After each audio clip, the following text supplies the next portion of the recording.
Let the word go forth from this time and place to friend and foe alike. This is preeminently the time to speak the truth, the whole truth, frankly and boldly. Welcome. Our guest today is Dr. Patrick Hotle.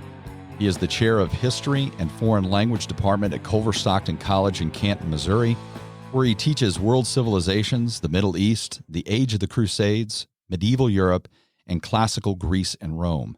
Dr. Hotle helped establish the Study Abroad program at Culver Stockton and has taken students to a host of nations, including England, Italy, Russia, and where our discussion will center on today, Turkey. He is an award-winning historian and professor who was one of only 19 faculty members from around the United States to make a presentation in 2016 at a seminar in Washington, D.C. that focused on Herodotus, the ancient Greek writer often referred to as the father of history. He is experienced and well-traveled, having taught in many places around the globe, such as the Netherlands, Belgium, Egypt, Nicaragua, and Iowa. Welcome, Dr. Hodl. Thank you very much. Thank you for having me. Oh, this is such an interesting topic to me, and we focused a lot on local history or Lincoln history, and that happens around here. Sure. So I think this is a great change of pace. Yeah. Well, the links between historical periods and locations are often kind of surprising. That the Byzantine Empire and American history, there's probably more links than we might think. So we might as well talk about that. I think so too. Dr. Hodl, it's tradition here to accompany our conversation with a special brew. Oh, yes. Remembering the Germanic hordes that descended on the Roman Empire, our selection today is a German beer, Schnickelfritz, Bavarian-style Weiss beer ale from Urban Chestnut Brewing Company in St. Louis. This ale won first place in the 2017 Great International Beer, Cider, Mead, and Sake competition. Urban Chestnut products are available at Hy-Vee Wine and Spirits in Quincy. And remember, you can suggest a feature beer for a future episode. Just subscribe to the History A Go-Go podcast, like our Facebook page, and leave a comment. If your beer is selected, you'll receive a $10 gift card from Hy-Vee. So subscribe wherever you get your podcast and leave a review. So Dr. Hodl, we'll get to the Byzantine Empire, but let's go back to Rome for a second. And at the end of the reign of Marcus Aurelius, that ended about 2 centuries of Pax Romana, the Roman Empire started to decline for various reasons, including hostile enemies all across their borders, political upheaval, economic problems. The military had issues with, relying too heavily on mercenaries and non-Romans. So Diocletian attempts to reform the Roman Empire in 284, should we say CE or AD? CE, I guess, is the contemporarily preferred version. So, yeah, CE. So 284 CE. What steps did he take to stabilize a really troubled empire? Well, I think he, there was always a tendency amongst the Roman emperors to move towards the autocratic. It was really Diocletian who adopted a sort of Eastern despotic idea with all the trappings of what we think of today of the sort of mystical monarchy and making much of the emperor as more than a mere human being. So apparently at the time they were even sort of using some of the ideas that the Persians had already had relied upon for years and years. And of course it was Diocletian who also really began to think in terms of, and this was a pretty important one, the empire was so big, right, and impractical, and facing all the challenges that you just listed there, it's made really good sense to divide it, which of course is highly relevant to what we're going to be talking about a bit later on. And so it was Diocletian who came up with the idea of an Eastern Roman Empire and a Western Roman Empire. And at the time then, he even had the idea, it was called a tetrarch. There was the main emperor, and then they were each assisted by, I think they were called, I think the main emperor was called an Augustus, and the assistant emperor was called the Caesar. And the theory was that you would then have these 4 different sort of administrators as in a way, helping to manage things together, as opposed to one emperor trying to cover huge amounts of territory. So he divides it, but that doesn't change the fact that these emperors at the time were trying to consolidate their power. So we get to Constantine in around 300 CE, and he's the one that has more impact on our discussion today, which would be Constantinople and the Byzantine Empire. Sure. So what does he do to try to consolidate his power? Well, it's real interesting, with whenever you study Roman history, Byzantine history, any period really, you always deal with the mythology of the era. And there's certainly plenty of that to try to wade through. The further back you go, the more mythology you have to sort of cut your way through. It looks like today historians tend to think that Constantine was he was one of these one of the four ruling the empire, and he made a bid actually to make a long story short, to run the whole empire. Right. This famous battle against on the right outside Rome on the bridge that often shows up in the artwork later on of the Romans falling into the river, the Melvian Bridge, I think that's called. Anyway, he probably was an ambitious man. He may have been. It's hard to know about what was going on behind the scenes there to some degree. Of course, the tradition in Christianity makes much of Constantine's conversion just before this great battle, in which famously he sees in the sky before the battle a cross that now we would call Constantine's cross.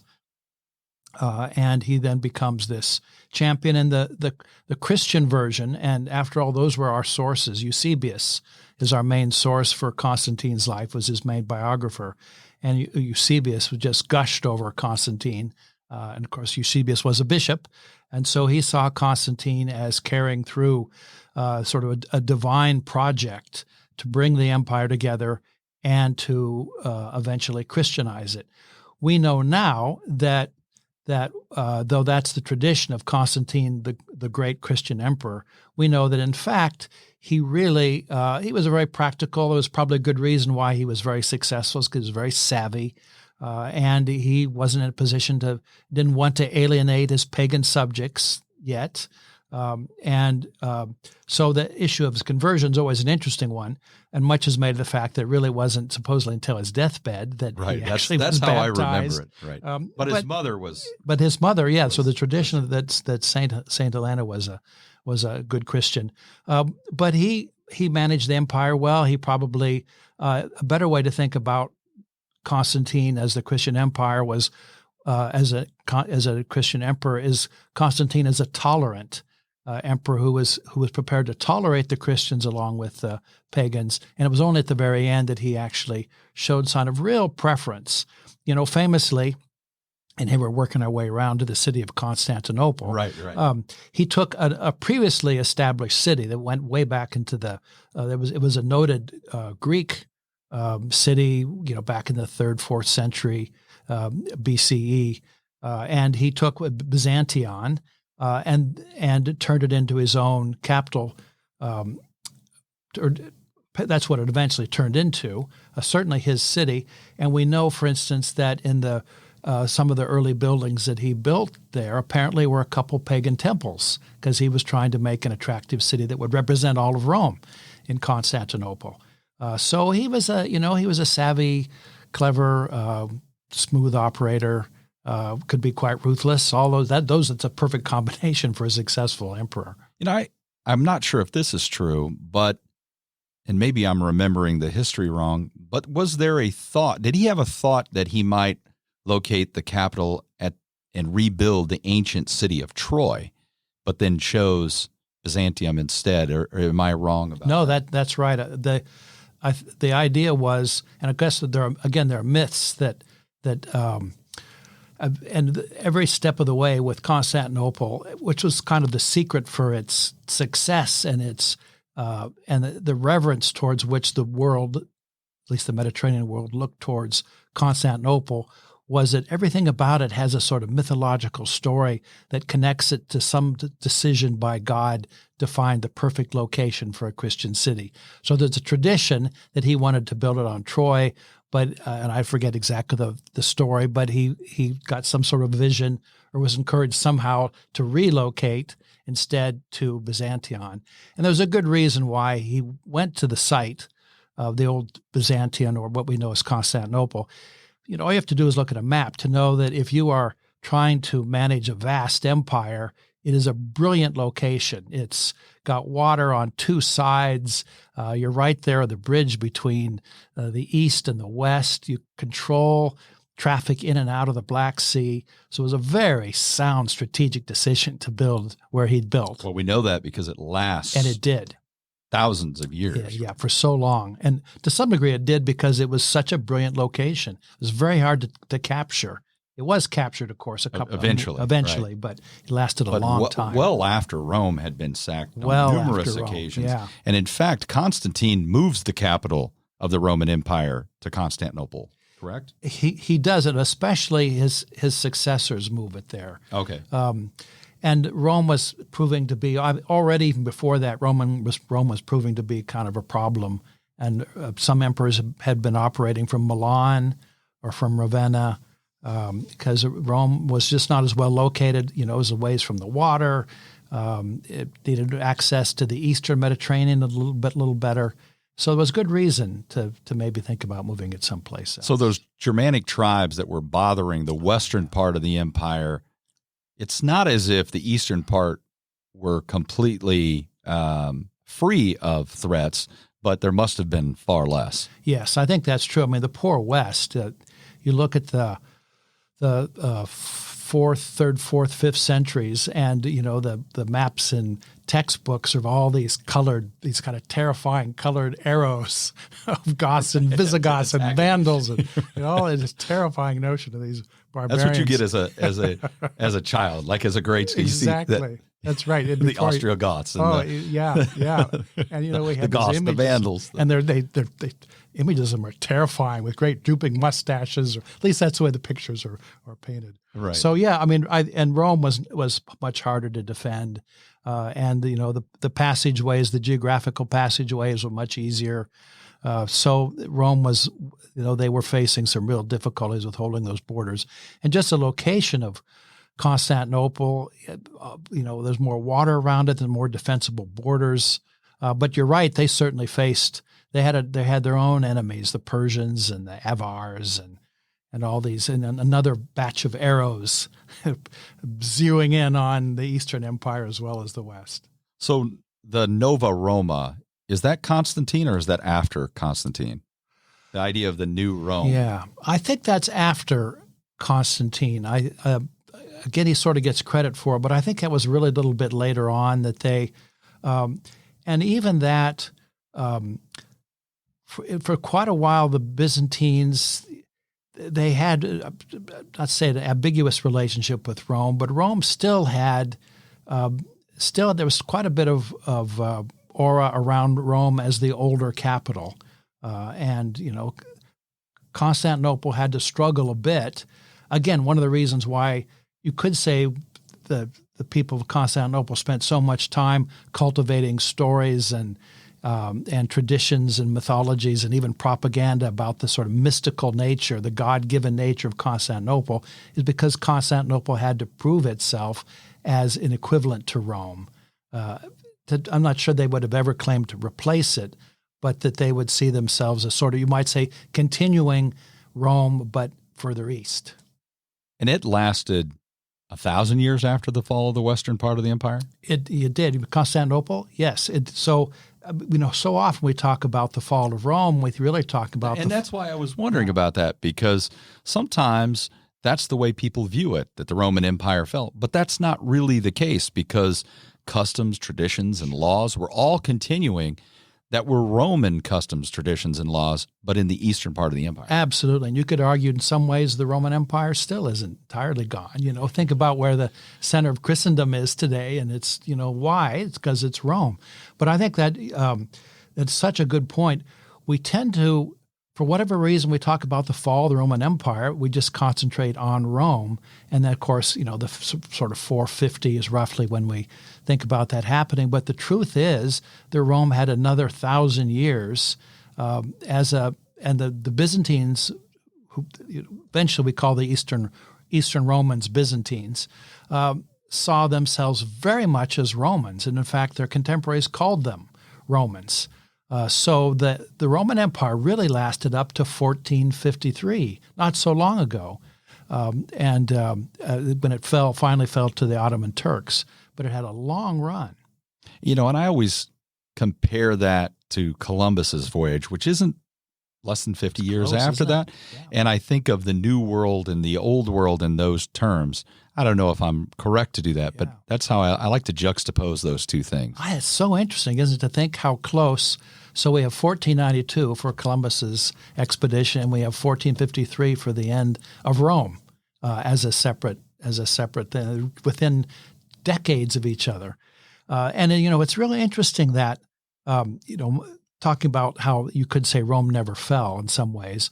Much is made of the Renaissance in Italy, to a large degree being, if not shaped, certainly profoundly influenced by Byzantine exiles fleeing the fall of Rome, bringing their ideas and their texts and their translations and their Plato and Aristotle and to I'm going to ask you about that later, which too. is so I won't get ahead of ourselves. No, that's but okay. I mean, that there's the continuity between Rome and the modern age and the Italian Renaissance is pretty apparent. So when I think of the Byzantine Empire, I always think of Justinian. And maybe that's just how it's taught when you're probably even in college. Yeah, sure, absolutely. Could you explain who Justinian is? And I think he comes to power around 527 CE? Yeah, that's it, yeah. So 527. So who is Justinian, and why is he so remembered as, I guess, maybe one of the most influential Byzantine emperors? And there's good reason for that. One is he's fairly early on in the development of an Eastern empire. By that time, the Western Empire had really was no longer a unified empire and had been broken up into competing kings and really tribal chiefs. In Italy, the Lombards, and so there was no longer an emperor in the West. But in the East, of course, they continued, Constantinople being the capital. And so Justinian, coming when he did, had two or three things going for him. One is he lasted a long time. And, that's in some ways, and especially in the ancient world, one of the definitions of a successful king or monarch is just lasting. And so he was like Ramses, exactly. He just lived a long time. He lived a long time. So he's the great. He is the great because he gets to do that. He also was apparently really well assisted by his wife Theodora. I was going to ask you about brilliant, his amazing life, and famously gives him some really good advice at crucial points. Saves him basically. Saves him, yes, exactly. Well, saves his really power. Does. Keeps him in power. He was ready to run at one point, and she said, "No, I'm going to ask you about that. Yeah, too. we'll talk about that too." And of course, he's important in the story of Constantinople because he was a great builder. And much is made, recently the Hagia Sophia has been in the news because of its transition from museum back to mosque. But that was originally his church. He built that thing basically to try to recover some of the prestige that he was about to lose when he thought about running away, which we'll talk about in a minute. He built this magnificent church which becomes sort of a symbol of Constantinople because it completely dominates the city, and there's nothing like it. It's this massive, even today after 1,500 years. I was going to say breathtaking. It dominates the landscape today. Imagine what it would have been back in 527 or whenever it was. So he really was. He kind of sets the stage. He kind of sets the model of what a Byzantine emperor should be, and the close alliance with the church. And then famously Justinian tries to win back the West. And that's another thing that I think is lost. Those emperors, Justinian is one of them, views himself as the Roman emperor. Yes. And he views the entire Roman Empire to be something to be reclaimed. So he sends I think it's Belisarius. Yeah, that's right. And he sends him and to recapture North Africa and try to recapture Rome because his view is he's the Roman emperor. Yes, yeah, I think that's right. It really was. Sadly, it was. He worked hard at it, spent lots of money. It was, to some degree, when he died, I think probably was a sigh of relief because he had been a very expensive emperor because of his various projects. But during these years of fighting to try to recapture the West, and he got all the way to Spain, recapturing clear across North Africa, much of North Africa. In the process, a lot of damage was done. Famously, the sort of damaged Rome that we see today in pictures of the knocked down temples and things, so much of that actually was not done by the Ostrogoths and Visigoths and Lombards, but it was actually done by during these Byzantine wars in which constant warfare in which Rome was a battleground. And so, ironically, the Romans did a lot of damage themselves to their legendary capital. And you mentioned he was a great builder as well, but and I want to talk about that. But going back to Belisarius, so what's his role? Is he just the general at the time, his main general? Yeah, Belisarius. So apparently a brilliant general, and Justinian relied upon him for a number of years. I think Theodora, apparently Belisarius's wife, was a close confidant of Theodora, so he was in good graces in the imperial couple, and just a very successful general. Eventually, Justinian's really interesting in that there's kind of two Justinians. There's the one Justinian that's the great Roman emperor, who is this great builder and who the sources talk about as this wonderful character. And then we have this really interesting source by Procopius, who was a contemporary who worked for Justinian and Theodora, and he wrote something called The Secret History. And they do that today, Dr. It's Hodl. Exactly. And this wouldn't be unfamiliar to us from the people who are finished in the White House, going off and writing in their memoirs. And in this one, he just slams Justinian and Theodora, repeatedly sort of suggesting that they're actually demons. According to Procopius's version, again, we have two Procopiuses. We have Procopius who is sort of the fawning courtier, and Procopius who's clearly writing this book late at night secretly, apparently getting all his resentment out on the page. But according to Procopius, eventually Belisarius is seen as a threat by Justinian because he's getting too popular, too successful. And that pushes him out. The one thing about the emperors at that time, well, and it went back to Rome, is they viewed themselves as absolute power. And anybody who's in absolute power, if you have, and this happened with Saddam Hussein and others, when a general especially a general, when they gained popularity, somehow they find their way either being retired or worse. Yeah, and it's a real issue with Byzantine emperors. One of the things that's always kind of puzzling when you study how one emperor replaces another one in the Byzantine Empire, even the Roman Empire. I was going to ask you about that too. How does it? It's not a clear cut. It's not just the children follow the fathers. It's often the successful general or the successful courtier that maybe establishes a dynasty for a reign or two, and then inevitably they are overthrown. So there's a good reason to be fearful of generals. Yeah, I think you're. In fact, you were saying that of the 80, and I just wrote this little note down. Of the 88 Byzantine Empire emperors, 29 died violently. 13 abandoned their throne and moved to the monastery. Oh, yeah. And that's basically because if you don't do that, you're going to die violently. That's right. So more than half of them basically have a really not so nice ending. It's a dangerous job. You wonder why people wanted it. And a lot of rewards. I think that was it. It must have been really good. But it was, the Byzantines had an interesting way of dealing with these exiles. Again, because the emperor was supposed to be a divine being, almost, sort of a sacred being, that God's representative on earth, or almost, I'm going to say God's incarnation, but it's on the edge of that almost. The emperor could never be flawed physically. So one of the ways they ensured that these people's political careers really were done is, of course, they sent them to a monastery. But they often would, initially they would slit their nose because then they would be disfigured. And then a much more effective way was they would blind them. And so these emperors who, and this happened a lot, if you had maybe 1 or 2 years on the throne and then you were overthrown. And interesting enough, the people of Constantinople sort of accepted that as evidence that this figure had lost God's favor, and so it was okay that he was overthrown.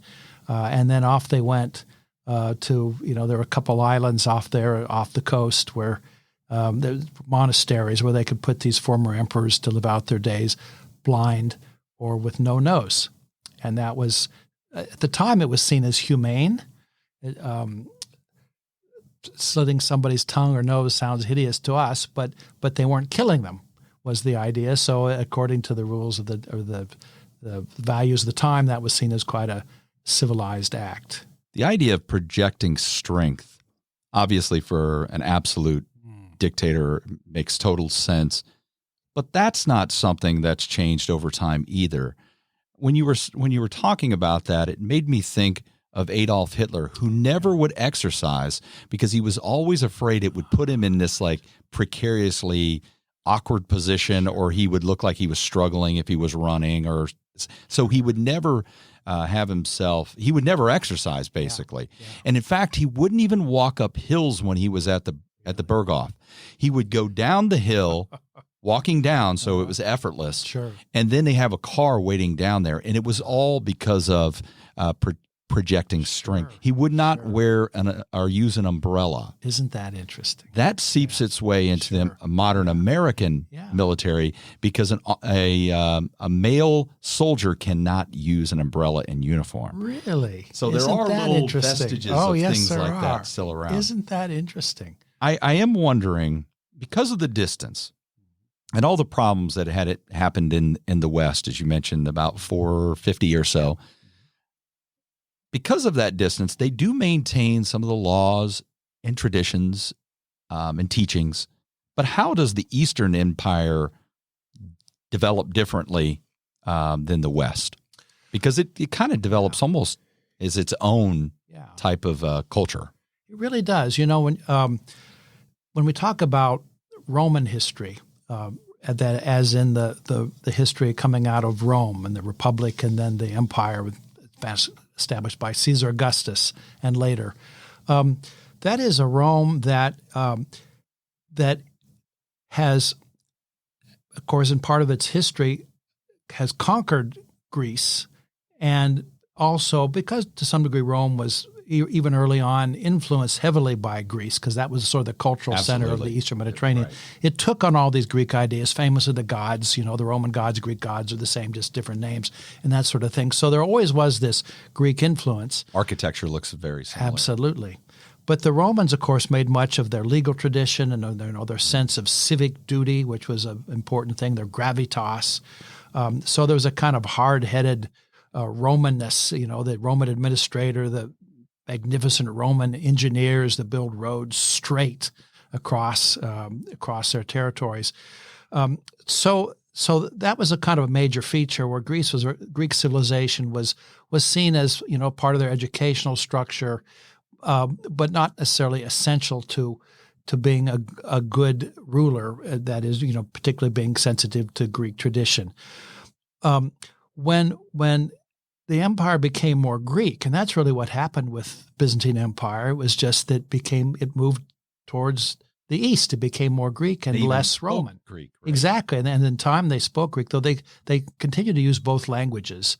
But more and more it was Greek, and as time went by, then Greek civilization really came to, the sort of hard-headed Roman administration was always there, but it became more shaped by sort of Greek mystical tradition, the sort of appreciation of sort of the irrational even, and to some degree, and sort of it shows up a bit in some of the Greek myths and that sort of thing, which then feeds into Eastern Orthodox Christianity, because it tends to be a little more mystical, a little more sort of, famously that their churches are are, with the exception of the Hagia Sophia, they're small enclosed space. So it's very much an internal religious experience as opposed to an outward expression, what you see like in the Western Gothic tradition. So they really do, that really shows up. But by the same token, it's still got this Roman foundation. So one of the great achievements of Justinian, who we were talking about before, is he codified all these laws. That was my next question, good. actually. Yeah, because it's a really important thing. But I'll let you ask the question. Well, I just thought, and maybe I'm wrong about this, but he's savvy enough. You mentioned, Constantine was savvy, but Justinian must have been as well. Very savvy, yeah. And he realizes he's got a very complex empire, especially with the new land that he takes control of. Yeah. He's got to figure out a way to govern that. And his scholars come up with the Justinian Code. So maybe you can explain you were just talking about that. Yeah. Well, I mean, in many ways, one of his most long-lasting achievements, because 900 years. Absolutely. It certainly had its influence on later codes. So my understanding is the Roman law, a lot of it, especially during the empire, was made by Roman emperors. So it might be what we call, forgive me if I hope that legal experts listening this aren't going to jump on this, but to some degree, it seems like it was sort of precedent that a Roman emperor would establish a law, and then later Roman emperors would more or less follow that law, especially in terms of sort of civil law and ownership and inheritance and those kinds of things. So there was this vast body of complicated information, and it was really hard to keep track of. And then there were different parts of the empire, so there were slight differences. So one of the things Justinian did is he put together a group of scholars under a great jurist, Tribonian, I think was his name, to try to bring it all together into one big code, one big book. And then the process, they also kind of came up with a textbook so that people could actually learn to study this thing, because it had just gotten too messy after hundreds and hundreds of years. And then the Justinian Code then becomes one of the main features in medieval Europe. They pick up the Justinian Code, and it becomes the foundation of law in Germany and France and elsewhere, because it was this good, solid Roman law. I think his advancements are the real reason. And it's not just his, because there are several people that follow him. And it wasn't him that came up with the Justinian Code. No. And so those scholars and Justinian, they increased the fortifications of Constantinople, kind of reformed the military. And with the new Justinian Code, those two things together solidify the empire in a way that Rome couldn't have possibly been solidified. That's such a good point. I think it really, especially if you're trying to unify something and trying to streamline it and try to make it manageable, you need good law codes.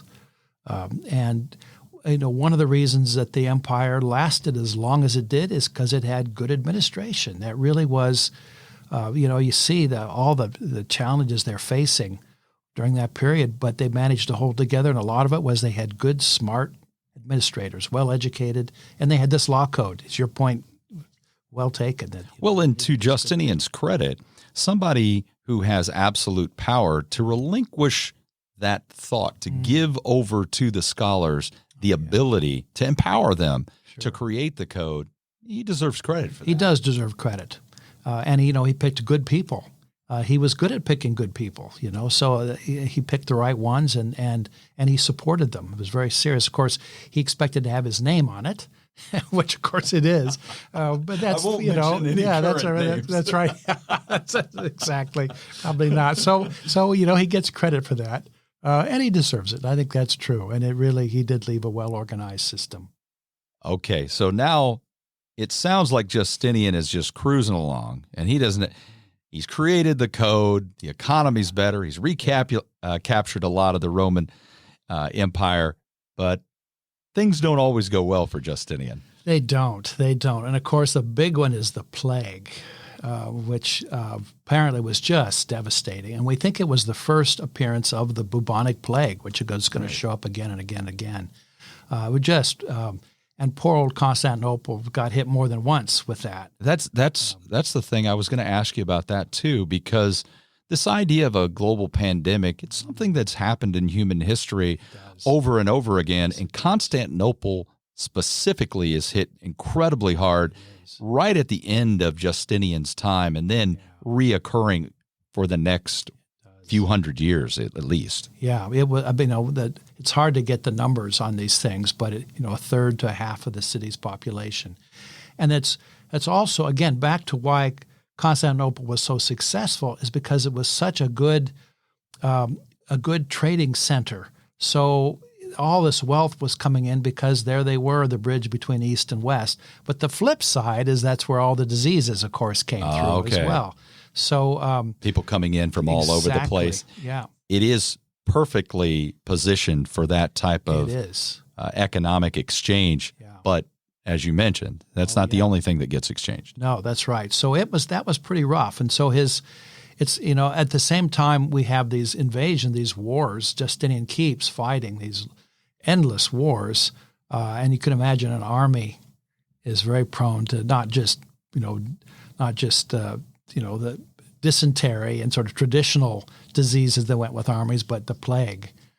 So it was by the time Justinian went, his empire, certainly the population was greatly reduced and weakened. We haven't given Theodora enough her due. We haven't. We need to talk about it. And so Theodora, I always think about her. She did a lot of different things. She was a diplomat, a great advisor, especially during the Nika Rebellion. Could you explain the Nika Rebellion, Sure. Justinian's position, and then Theodora? Yeah. Well, she's such an interesting character. And, it gets to, when you talk about the Nika Rebellion, it's a chance to talk about some of the sort of strange features of Byzantine civilization, but by the same time, very familiar, like sports. The obsession with sports was big. And of course, for the Byzantines, it was chariot racing, which was a huge thing. And so he builds this huge. He did. We mentioned him being a great builder, and one of the buildings that I would always associate with Constantinople was the Hippodrome. Yes. So maybe you can since you touched on it. Sure. Explain how they use the Hippodrome. And it is, you go to Istanbul today, and you have to, beyond the Hagia Sophia, you have to look a little bit to find evidence of the Byzantine Empire. It's been pretty well, when the Turks came in, they knocked down the Grand Palace and put up the Blue Mosque. And I mean, in recent years, 50 years, 100 years, there's been lots of archaeology. So you can go underneath and you can see these things. But one of the things that is surviving is the Hippodrome. There's this vast space, and most of the stone is gone, but is this gigantic horse racing area that has had monuments in the middle of it. And so it was apparently just absolutely wild horse race. I think those of us who've ever seen, from the great Ben-Hur, I was the one that comes to mind, where apparently they reenacted, they did the whole thing with real horses and charioteers. But anyway, a very important part of someone's identity in Constantinople was the chariot color. So there were the blues and the greens and the whites and the reds. And in the end, it was just the blues and the greens. And they were so powerful, they tended to sort of turn into kind of mafia-like operations. But they were fan clubs for the most part. And one of the things, and back to your point about how even Hitler had to be conscious of maintaining support, even dictators and those of absolute power in the Byzantine Empire had to still keep the mob on their side. And the mob could actually overthrow them. More than once, actually, the mob was active. So you would never call the Byzantines democratic, but they certainly had to be aware of public opinion. Anyway, in this context, the mob agitated, I think it had to do with taxation, and so they were demanding reform. And the Hippodrome, of course, was a great place to meet. It was this huge space, and the city rose up in revolt, burnt down various buildings, burnt down the original Hagia Sophia, and Justinian thought he probably should leave, that his life was in danger, and so he was actually getting ready to leave when Theodora, his companion, said, "Well, something to the effect the purple robes of the emperor make a good funeral shroud. So I'm gonna stay here. Yeah, I think she said things like, "Well, you can get out if you want. There's plenty of water. That's right. You can get out of Yeah, here, yeah, but yeah, the purple that's robes, right. and Purple even robes. if you do get out, you're going to wish you had died." Absolutely. You can imagine there's a whole really good dialogue that we don't have access to between the two of them. So he decided to stay, and eventually Belisarius brings in the troops and trap the mob in the hippodrome and massacre them. So that's the way he deals with that, and so he stays. And then as a result of those fires and a result of the kind of humiliation of this, he builds the Hagia Sophia to sort of show that he actually was great after all. But Theodora is fantastic because she started off life as a circus performer. Now, what that means today is kind of hard to grasp. Some might call her a prostitute, courtesan. In any case, there's a sort of tradition of her having a very checkered past. But she clearly was brilliant and won over the complete devotion of Justinian, and they ruled together. And she was, this is one example, and there are others, of her being a really tough, smart leader. There's no question she was tough there. Tough, no question. And it saves Justinian. It does. It saves Justinian. Yeah, I'm not sure how much we want to applaud massacring the population, but it was. He maintained power. He'd maintained power. That's right. Exactly. So how opulent, because you said he was a builder, and I might be, you hear these stories when I was younger and so forth, that he had these golden lions that they created some sort of audible roar. So when people would approach, he would have them roar and they would immediately fall to their knees. Golden trees and golden birds around him. Is that all accurate? Or it seems to be, I mean, in addition to tremendous wealth and brilliant administrators, the Byzantines were good at technology. And again, one of the reasons they managed to last so long is because they were masters at using all these things, again, to enhance that aura of the Byzantine emperor as the really the one true autocrat on earth that everyone should pay respects to. But there's a tradition, and apparently for many years, that he had a throne room. It may have been later emperors, especially. I forget which ones on this exactly. But through some sort of apparently a steam process, there were these. The idea was that the ambassador would arrive, and there would be the emperor sitting on his throne, and he'd push some sort of a button or something, and these lions would roar. And then, if that wasn't enough, then there were mechanical birds that would start tweeting and singing.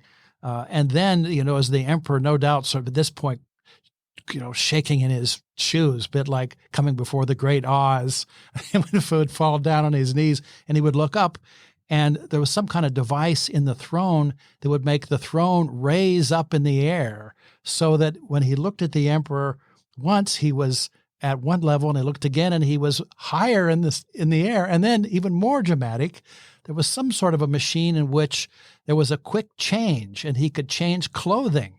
So while the ambassador was down on his knees and the emperor was wearing a purple robe, he looked up and he was wearing a green robe or something like that. So the effect was really dramatic. So, and again, to some degree, this is calculated on the part of the Byzantines. Oh, no question.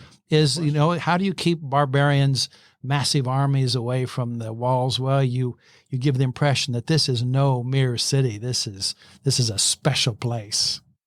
So you mentioned on a few occasions the Hagia Sophia. Could you explain its history? I know that there had been a church there, and then it was destroyed during the Nika Rebellion, and then Justinian builds. When Justinian builds, is that the lasting Hagia Sophia that we see today? So it is. That's amazing. It's amazing. It's just AD to today, and it still stands. It is amazing. Even now, it's breathtaking. You look at this thing and you think this thing has been here 1,500 years. It's extraordinary. Again, we talked earlier about how he was brilliant at picking good people. He chose not architects, but two mathematicians, and clearly he made the right choice to build this thing. He wanted it built very quickly. I seem to be like 8 or 10 years. It's amazing to see how quickly it constructed. Comparing that to some of the other cathedrals in the medieval time, 100, right? Yeah, so this thing was really put up fast. And of course, it has this dome that appears to float in space way up into the sky. And that was sort of the tradition, was that the Hagia Sophia was a magical building with this great dome. Because domes apparently are really hard to construct because they tend to collapse inside. And then part of this also is you have to take account that Constantinople is built on a fault, and there are earthquakes. So that had to be a consideration as well. And the dome has collapsed a couple times and been reconstructed.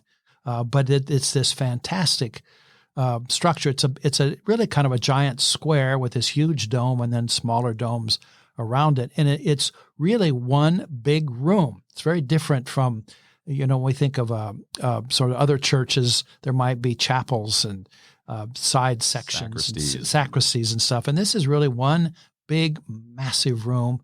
And of course, it was encrusted with mosaic, which was sort of a special Byzantine artistic tradition. Again, a good choice because, mosaics can dazzle the eye with sunlight or through candlelight because of the gold. And so encrusted with golden mosaics and the massive images of the Virgin Mary and Christ. Apparently, people would go in there, would just knock their socks off. And again, it was all part of the impression that Constantinople was the city. I always considered the Hagia Sophia, as it was supposed to be, the greatest church that was ever constructed. It really was, yeah. And it was the greatest church for 1,000 years, I think, until I think the current St. Peter's is bigger. But until that was built, and that wasn't until the 16th century, I think the Hagia Sophia, was the largest church. So I have a question for you. We talked about their emphasis on the Greco-Roman culture. Yes. Teaching the classics, the architecture. What do we owe the Byzantines for protecting that history for modern time? Yeah, I'm glad you asked that so much. So so much of the philosophy that we have, Plato, Aristotle, and a host of the lesser-known philosophers, historians, religious text, but certainly anything we have from the pre-Christian era, we really have, to a large degree, thanks to the Byzantines, because they kept them and translated them. And of course, there are monasteries in the West that were doing that too, but that was certainly one of the things monks did in the Eastern Orthodox tradition, was preserve these texts. And again, back to earlier we talked about the Italian Renaissance. It was then these Byzantines carrying these texts over to Italy in the 15th century that then introduced the Western Europeans, especially to Plato. There's a good example. The West in the Middle Ages knew about Plato, but they only had one or two of his books. And they weren't even very typical books. And it was not really until the Byzantines introduced the Italians to the other, I'm not sure how many other books it's in that list, but let's say 25 to 30 books. That's really because the Byzantines carried those books to the West with them and introduced then the Italians to them. So I think the same thing with Herodotus. As part of the introduction we made is I think Herodotus existed for the most part in a Byzantine copy of the original. Wow. And this next question, we could probably spend an entire hour, if not a whole semester, on this question. But what impact does that split of the empire, the Byzantine Empire, have on Christianity? Well, if you can, in a minute or so. Sure. No, that's a great question. They started off, and there are all these ecumenical councils, and the Nicaea, that was in the Byzantine Empire. We know about that one, and Constantinople and other places. It's important to remember that as well. It is. As you mentioned, that was in the Byzantine Empire. It was. And so initially the two churches were pretty close, but tensions over centuries, and of course that's always a thing you look at the Byzantines. We're dealing with centuries upon centuries. There was always a tension between the leadership of the two cities, and the Pope supposedly had preeminence over the patriarch in Constantinople. So that created attention to the leadership of the church. Also, that I mentioned earlier, there was a little different orientation towards a worldview or a religious view, where the East tended to be a little bit more mystical in some of its thinking, as opposed to the West was a little more theological. And so other divisions along those lines gradually opened up until the two traditions really went in different directions. And there was issues about leavened bread versus unleavened bread, and the appropriate fingers to use and crossing. I mean, these things don't seem terribly important to us now, but deeply important then. And so by the 11th century, the two churches were really going in different directions and really were becoming confrontational. And then when things, at least looking back today, a real turning point was when Constantinople was captured by the Fourth Crusade. So here you have Latin Christians attacking, and that's a whole other really interesting story how that happened. But anyway, they captured Constantinople, sacked it, carried off a lot of its holy relics and treasures to the west.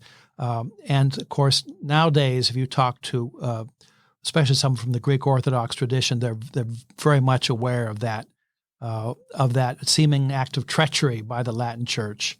And so, they after that, periodically, they tried to get back together again.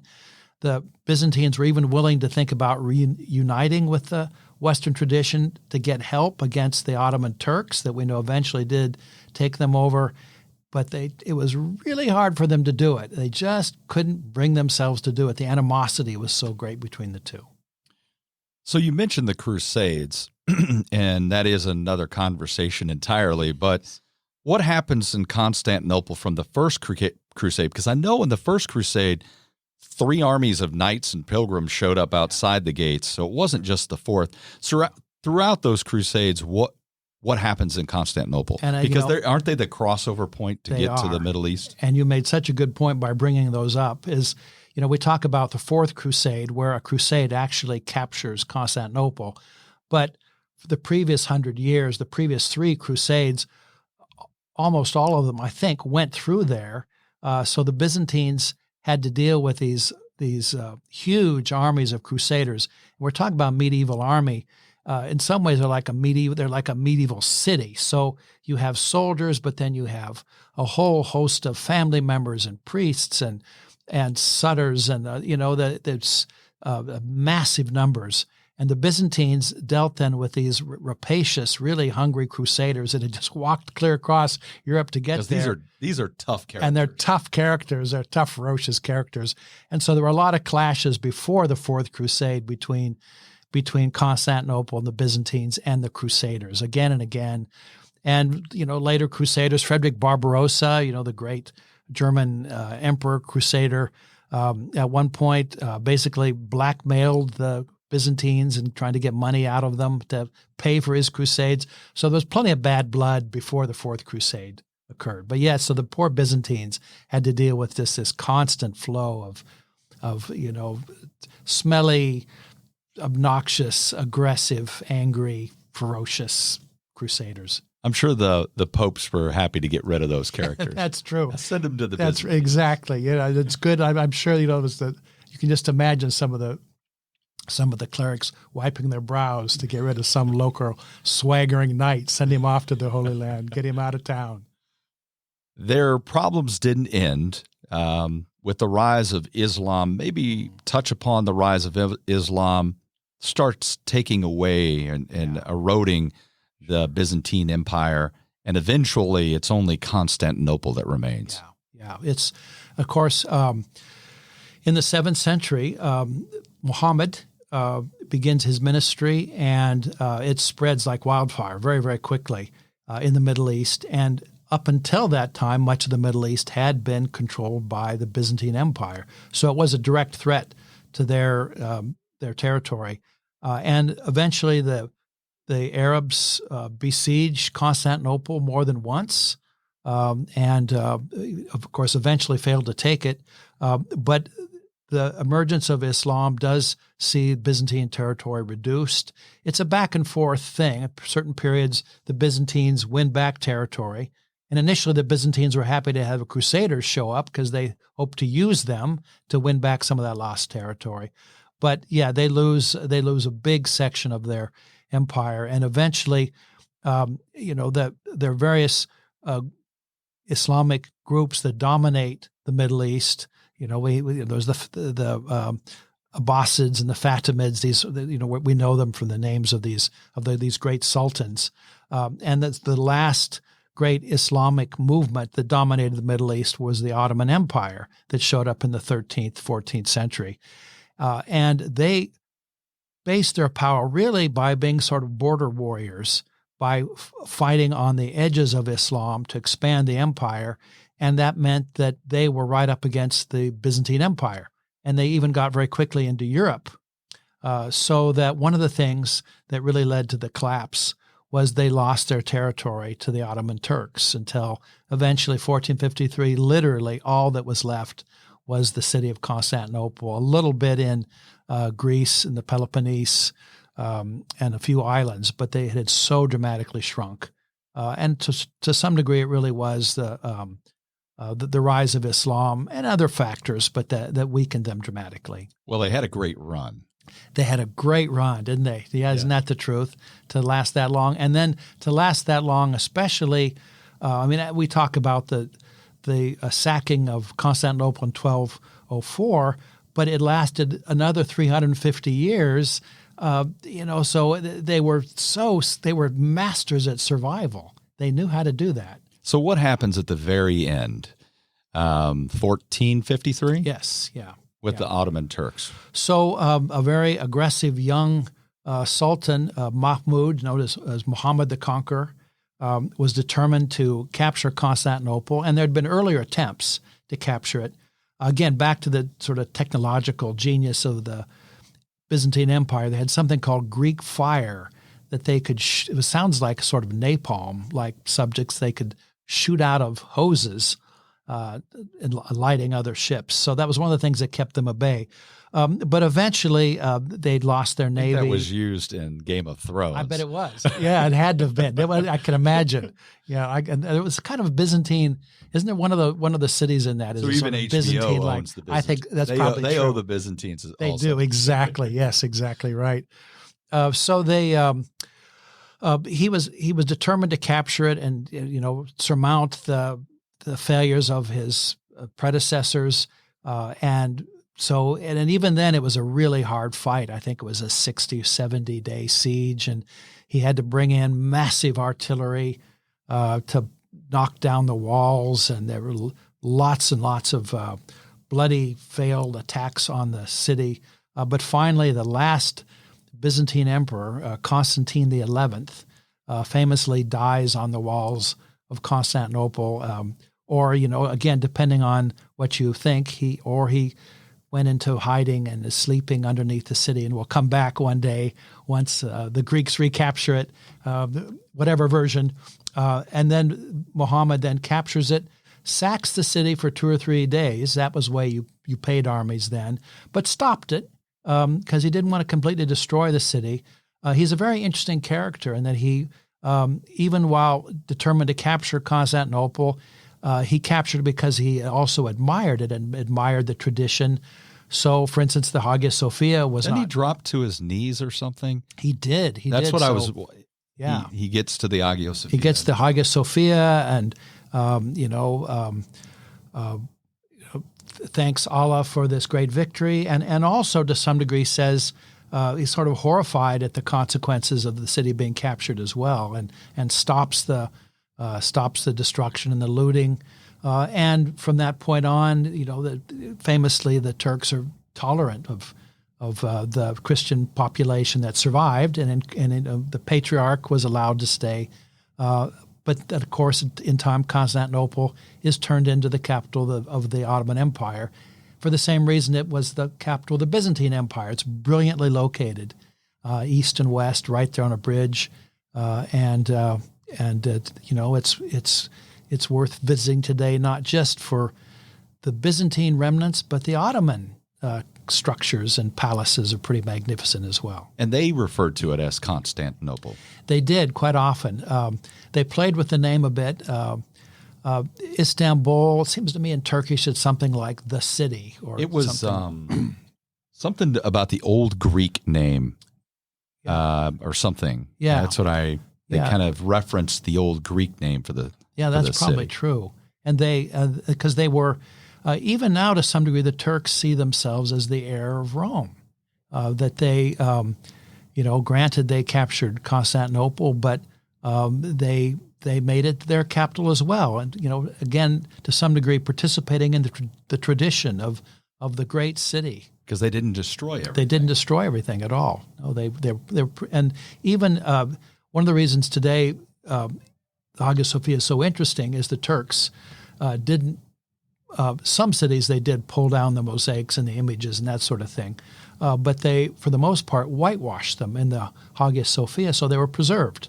So when the Hagia Sophia was turned into a museum in the 20th century, the Turks, all they had to do was take off the paint, and there were the magnificent mosaics we see today. I always found that amazing too, that imagery, because that is close to abhorrent. Isn't that something? In Islamic tradition. It is amazing that they were, and I think if you look at the other churches, Constantinople was full of churches when it was a Christian city, 300, something like that. And they're still there, though most of them have been turned into mosques, and some have been knocked down as well. And a lot of those actually, a lot of the mosaics are really gone. But not all of them, and quite a few of them actually have, thanks to the Turks, sort of awareness that they wanted to get rid of it, but they didn't want to destroy it, which is interesting, isn't it? And their attitude towards the Byzantines is they were distrustful of their Christianity, but they still respected the sort of works of their hands, and they wanted to preserve those things.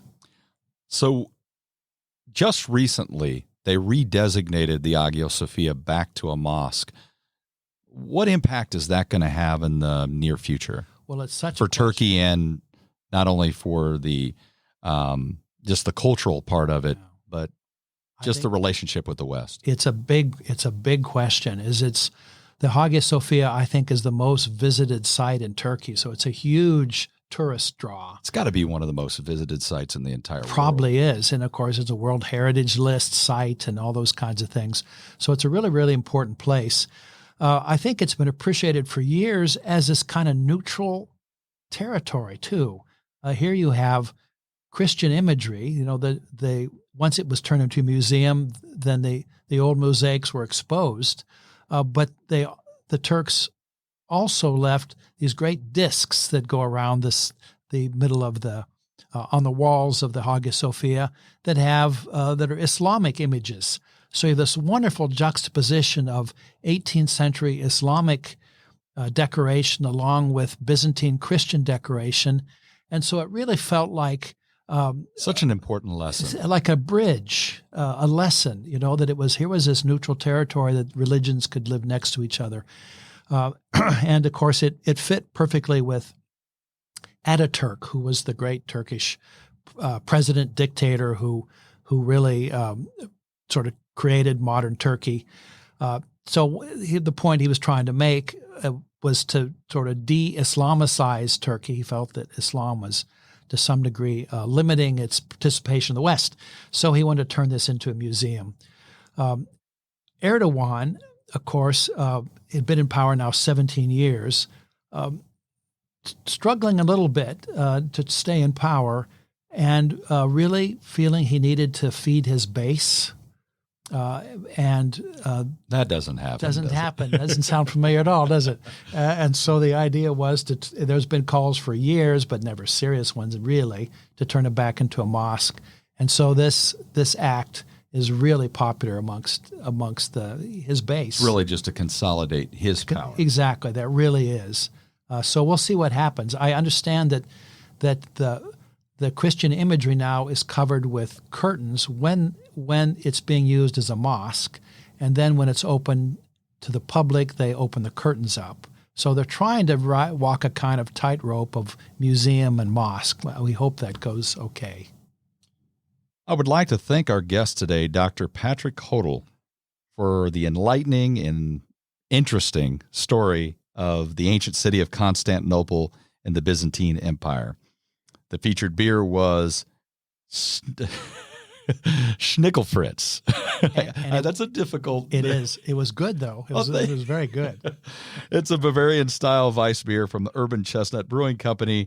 Remember to subscribe to the History A Go-Go podcast, like our Facebook page, leave a review or a comment for your chance to win a Hy-Vee gift card. The music was provided by the band Bones Fork, and you can get their music on Amazon, Spotify, or wherever you download your music. And just to recap, it's Istanbul, not Constantinople today. Right. That's right. Join us again next time when we talk, think, and drink on History A Go-Go.